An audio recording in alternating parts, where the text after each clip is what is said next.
यहाँ पे सबसे पहले तो जय श्री राम। जय श्री राम। कैसी हैं आप? मैं बहुत अच्छी हूँ, आप कैसी हैं? मैं भी बहुत अच्छी हूँ। अच्छा मैं ना thank you so much, so do you. Look who is saying.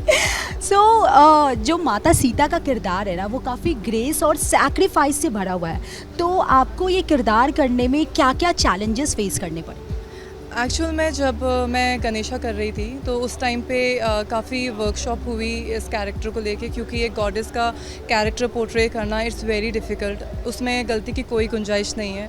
आपको एक गॉडेस को वैसे ही पोर्ट्रे करना है जैसा ग्रंथों में लिखा गया है, आप उसे चेंज नहीं कर सकते। तो ये अपने में ही बहुत चैलेंजिंग है। आपको बॉडी लैंग्वेज पे काम करना पड़ता है, आपको मेंटली फिजिकली वर्क करना पड़ता है, आपको अपने कैरेक्टर को उस हिसाब से जीना पड़ता है। आपको अपना, जैसे मैं बहुत बबली हूँ रियल में, तो मुझे वो bubbliness for a time being छोड़ना पड़ता है और बहुत ज़्यादा एक डिवाइन गॉडेस के लुक में रहना पड़ता है फॉर आवर्स। ओके, माता सीता की कोई एक ऐसी कैरेक्टरिस्टिक जिसको आप अपने पर्सनल लाइफ में अपनाना चाहें? उनकी तो कई सारी कैरेक्टरिस्टिक्स हैं। एक तो वो इतनी, मतलब वो नारी शक्ति का प्रतीक हैं, सबसे बड़ी बात। और उनसे त्याग है, मतलब त्याग के नाम से वो जानी जाती हैं। धर्म और संकल्प, ये संपूर्णता से भरी हुई हैं वो। तो उनसे बहुत सारी चीज़ें सीखने को मिलती हैं एक फ़ीमेल को अडाप्ट करने के लिए। बट अगर कोई एक चीज़ मैं उनसे लेना चाहूँगी तो वो उनका कॉन्फिडेंस, जिस कॉन्फिडेंस के साथ उन्होंने अपने चरित्र को प्रूव करने के लिए अग्नि परीक्षा दी थी, तो मुझे वो कॉन्फिडेंस चाहिए जो उनके अंदर था। So sweet. सो रीने, आपने टीवी सीरियल्स किए हैं, आपने प्ले भी किया, तो सबसे डिफ़िकल्ट और दोनों में डिफरेंसेस क्या है? माइथो की बात कर रहे हैं आप या नॉर्मल टीवी शोज़ की बात कर रहे हैं? Normal TV shows.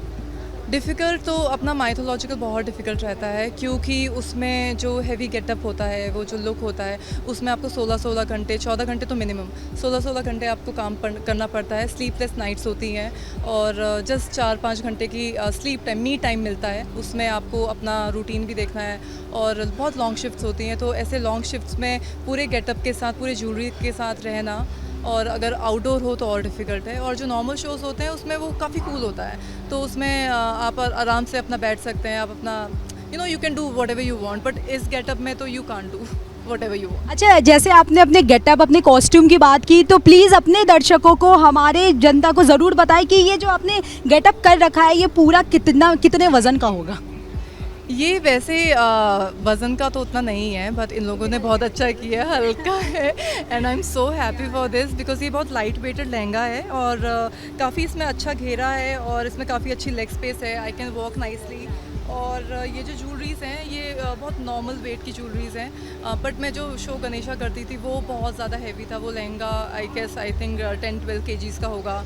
और पूरा जो मेरे सर पे मुकुट रहता था, लक्ष्मी माता के रोल में जब मैं थी, फिर जब उनका अवतार होता है सीता माँ में और रुक्मणी में, तो इन सब किरदारों के टाइम पे तो गेटअप अपने चेंज होते थे। तो शोज़ में, टीवी शोज़ में काफ़ी हैवी लुक था, बट यहाँ पे I am really happy.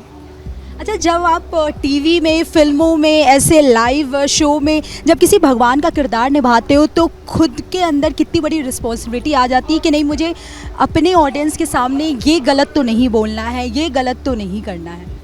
Actual में it's a very big responsibility. एक गॉडेस को वैसे पोर्ट्रे करना जैसा ग्रंथों में लिखा गया है, जैसे किताबों में हमने पढ़ा है, जैसे बचपन से हमने उस किरदार को जाना है, पूजा है, और उनको पोर्ट्रे करना एक बहुत ही डिफ़िकल्ट टास्क होता है। इसमें आपको मन से, दिमाग से, फिज़िकली, हर एक एंगल से उस कैरेक्टर को जीना पड़ता है। और हाँ, गलती की कोई गुंजाइश नहीं है, क्योंकि अगर ज़रा भी गलती होगी तो जो इतने भक्त हैं वो भक्तों के सेंटिमेंट्स को आप हर्ट कर देंगे, तो वो मैं कभी नहीं चाहूँगी। तो गलती की कोई गुंजाइश नहीं है। कि इस बार का लव कुश रामलीला ऑपरेशन सिंदूर को डेडिकेटेड है, तो आप इस पहलू को मतलब किस तरह से देखते हैं?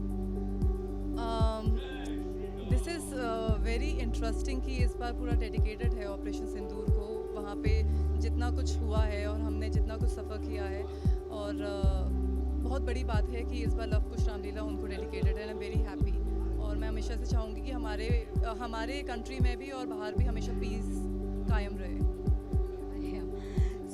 अच्छा, एक जो खुद को बहुत बड़े संत कहते हैं, उनका एक बयान पिछले कई दिनों से एक नहीं बहुत सारे बयान चर्चा में है अनिरुद्ध आचार्य जी। उन्होंने कहा था कि पहले के ज़माने में लड़कियां जल्दी शादी कर लेती थी, 14 साल की एज में 15 साल की एज में शादियां हो जाती थी तो वो अब पवित्र नहीं होती थी। आजकल लड़कियां 25 साल के बाद शादी करती हैं तो वो कहीं ना कहीं 4 जगह मुंह मार के आती है, जिस पर काफ़ी ज़्यादा विवाद हुआ। तो मैं जानना चाहूँगी, क्योंकि आपने माता सीता का किरदार निभाया है, तो आप इस पर क्या कहना चाहेंगे? मुझे लगता है कि एक लड़की जब पैदा होती है वो मन से, हर एंगल से, तन से पवित्र ही होती है। ये शब्द मैं इसको रिपीट नहीं करना चाहूँगी कि लड़कियाँ यहाँ 4 जगह मुंह मार के आती हैं 25 साल की उम्र में। ये बहुत ही ज़्यादा चीप लैंग्वेज है जो किसी भी फीमेल के लिए कभी यूज़ नहीं करनी चाहिए। आज का जो दौर चल रहा है बहुत ही वेस्टर्न कल्चर को फॉलो कर रहे हैं, और जो ज़माना गॉडेस टाइम का था वो ज़माने की बात कुछ और थी। उस टाइम पे 14-15 साल की उम्र में शादी हो जाती थी, बट आज का दौर अलग है। हमारी जो फीमेल्स हैं वो हर एक इंडस्ट्री में बहुत अच्छा कर रही हैं, अपने पैरों पे खड़ी हैं, अपना नाम रोशन कर रही हैं और बिना किसी सपोर्ट के कर रही हैं। तो हमको उन्हें सपोर्ट करना चाहिए, ना कि हमें उन पर उंगलियां उठा के उन पे एलिगेशंस लगानी चाहिए कि इन्होंने 4 जगह मुंह मारा है या 10 जगह। इट्स हर चॉइस, जैसे आदमियों की चॉइस रहती है, it's her choice, it's her life. तो प्लीज़ उसको वैसे ही जीने दो जैसे वो जीना चाहती है।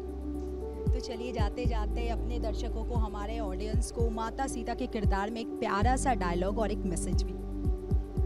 सबसे पहले तो मैं ये बोलना चाहूँगी कि आज मेरा बर्थडे है and I am feeling very very very lucky कि आज मेरे बर्थडे के दिन इतना ग्रैंड प्रीमियर हो रहा है और मैं माता सीता के गेटअप में हूँ। मैं बहुत ज़्यादा लकी फील कर रही हूँ, बहुत गर्व महसूस कर रही हूँ। I am so proud of my self also, and God की इतनी ज़्यादा मुझ पर कृपा रही है कि उन्होंने मुझे इतना सुनहरा मौका दिया कि आज के दिन मुझे एक गिफ्ट में मिला है and I am very very happy. तो मैं लोगों से बस यही कहना चाहूँगी कि माता सीता का जो किरदार है वो बहुत ही पवित्रता की मूर्ति है। वो उनको बहुत ही नारी शक्ति का प्रतीक है वो। तो हमें हमारे रूट्स को कभी नहीं भूलना चाहिए, हमें हमारे कल्चर को हमेशा अपने अंदर ज़िंदा रखना चाहिए। हम वेस्टर्न कल्चर की तरफ तो बहुत बढ़ रहे हैं, दैट इज़ वेरी गुड, हमें बढ़ना चाहिए और हमें उनको फॉलो भी करना चाहिए, बट अपने रूट्स को कभी नहीं भूलना चाहिए। तो मैं आज की न्यू जनरेशन से यही बोलना चाहूँगी कि चाहे कुछ भी हो जाए, हमारा जो कल्चर है, हमारा जो धर्म है, हमारे जो गॉड्स हैं, वो हमेशा हमारे दिलों में ज़िंदा रहना चाहिए और हमें वो कभी नहीं भूलना चाहिए। Thank you so much and wish you a very happy birthday. Sita माता आप पे ऐसे ही आशीर्वाद बना रहे हैं। Thank you so much, thank you.